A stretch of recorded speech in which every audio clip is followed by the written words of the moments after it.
अस्सलाम वालेकुम students. Last time हमने लेरिंक्स तक स्टडी किया था। आज हम आगे कंटिन्यू करेंगे। लेरिंक्स वॉइस बॉक्स जिसको हम कहते हैं, उसके बाद एयर इंटर होती है ट्रैकिया के अंदर, that is called as the wind pipe. ये जो विंड पाइप है ये एग्जैक्ट सामने होता है फूड पाइप के। अब फूड पाइप जो एसोफिगस है उसके बिल्कुल सामने होता है trachea the wind pipe. Trachea 12 centimetre long tube है जिसकी वाल के अंदर सी शेप्ड कार्टिलेजिनियस रिंग्स पाए जाते हैं। ये जो सी शेप्ड कार्टिलेजिनियस रिंग्स हैं ये ट्रैकिया को प्रिवेंट करते हैं कोलैप्स होने से। जब कोई भी एयर मौजूद नहीं होती ट्रैकिया के तो ट्रैकिया कोलैप्स नहीं होता, बल्कि अपनी फॉर्म जिस तरह पहले थी उसी तरह रहता है, मेंटेन रहता है। And that's because of the C shaped cartilaginous rings. Chest cavity में इंटर होने के बाद जो ट्रैकिया है ये डिवाइड होता है टू स्मॉलर ट्यूब्स में जिनको हम ब्रोंकाई कहते हैं। ये जो ब्रोंकाई है ट्रैकिया राइट साइड पे एक स्मॉलर ट्यूब बनाता है, एक स्मॉलर ट्यूब बनाता है लेफ्ट साइड पे, तो ये टू ब्रोंकाई हो गए। अब हर ब्रोंकाई अपनी साइड वाले लंग में इंटर होता है। राइट ब्रोंकाई राइट लंग में, लेफ्ट ब्रोंकाई लेफ्ट लंग में। बट एक चीज़ जो आपने अपने माइंड में रखनी है वो ये है कि इन ब्रोंकाई के अंदर भी कार्टिलेजिनियस प्लेट्स मौजूद हैं, इनकी जो वाल हैं उनके अंदर। लंग में इंटर होने के बाद जो ब्रोंकाई है ये डिवाइड होती जाती है और डिवाइड होते होते बहुत सारी छोटी छोटी ट्यूब्स बना देती है जिनको हम कहते हैं ब्रोंकियोल्स। ये जो ब्रोंकियोल्स हैं ये जितना नैरो होते जाएंगे, पतले होते जाएंगे, डिवाइड होते हुए छोटे होते जाएंगे, उतना ही इनके अंदर कार्टिलेज की जो मिकदार है वो कम होती जाएगी। प्रोग्रेसिवली ये कार्टिलेज को लूज करते जाएंगे जैसे जैसे ये नैरो होंगे।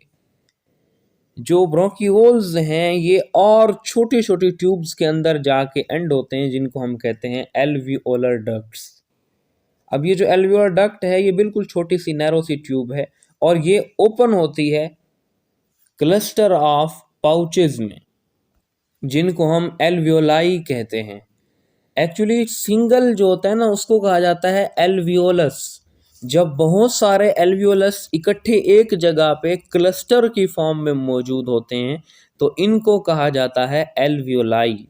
जो एल्वियोलर डक्ट है ये एल्वियोलाई में ओपन होती है, मतलब ये जिस जगह ओपन होती है उसके आगे बहुत सारे एल्वियोलस मौजूद होते हैं। ये एल्वियोलस बहुत इंपॉर्टेंट चीज़ है, the structural and the functional unit of lungs. ये रेस्पायरेटरी सरफेस बनाता है ह्यूमन बॉडी में। अब जो हर एल्वियोलस है ये एक सैक लाइक स्ट्रक्चर है जिसके गिर्द single layer of epithelial cells होती हैं। इट मीन्स ये वो जगह है हमारी बॉडी में जहाँ पर एयर में और दूसरी तरफ से गुजरने वाले ब्लड में सिर्फ सिंगल लेयर ऑफ सेल का फर्क है। Each alveolus is a sac-like structure lined by a single layer of epithelial cells. Because यहाँ पे गैसेस एक्सचेंज होनी है तो जाहिर बात है इसकी गिर्द कैपिलरीज का पूरा एक नेटवर्क बाउंड होता है और यहाँ पे गैसेस एक्सचेंज हो रही होती है। कार्बन डाइऑक्साइड की मिकदार जो ज़्यादा है वो बाहर एल्वियोलस के अंदर आ रही होती है और यहाँ पे जो ऑक्सीजन है वो हमारे ब्लड के अंदर जा रही होती है और ब्लड हमारा ऑक्सीजनेट हो रहा होता है। स्टूडेंट्स आप स्क्रीन पे गौर से देखें, मैं एक चीज़ समझाने वाला हूँ। देखें, आर्टरी जो है ये डिवाइड होके बनाती है आर्टरीओल्स और इन आर्टरीओल्स की फर्दर डिवीजन से बनती हैं कैपिलरीज। फिर ये कैपिलरीज यूनाइट होके बनाती हैं वेन्यूल्स और उन वेन्यूल्स के मज़ीद फिर आप मिलने से एक वेन बन जाती है। देखें, ये एक चेन आपके सामने मौजूद है। एक तरफ आर्टरी है और दूसरी तरफ वेन है।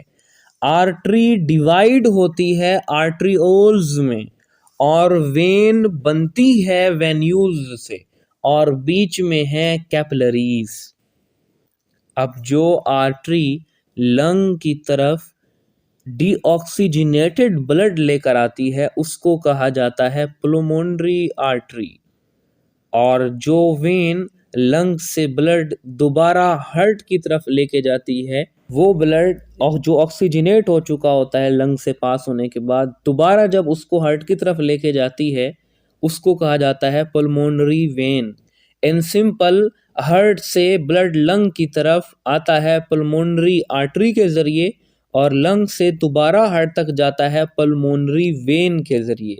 But keep in mind, pulmonary artery में डीऑक्सीजनेटेड ब्लड होता है और पल्मोनरी वेन के अंदर ऑक्सीजनेटेड ब्लड होता है।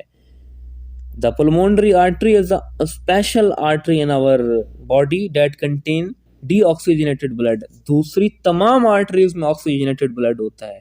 ये मैं हार्ट के टॉपिक में समझाऊंगा। यहाँ पे simple, pulmonary artery contain deoxygenated blood, lung में आएगी वो ऑक्सीजनेट होगा और पल्मोनरी वेन के ज़रिए वो दोबारा हमारे हार्ट तक चला जाता है।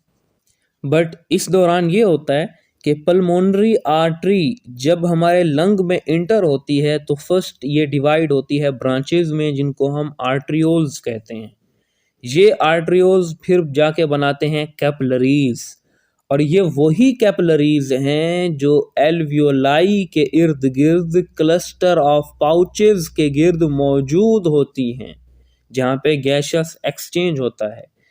फिर इन कैपिलरीज के मिलने से बनती हैं वेन्यूल्स और फिर उन वेन्यूल्स के मिलने से जाके बनता है पल्मोनरी वेन, और ये पल्मोनरी वेन ऑक्सीजनेटेड ब्लड को हमारे हार्ट तक ले जाती है।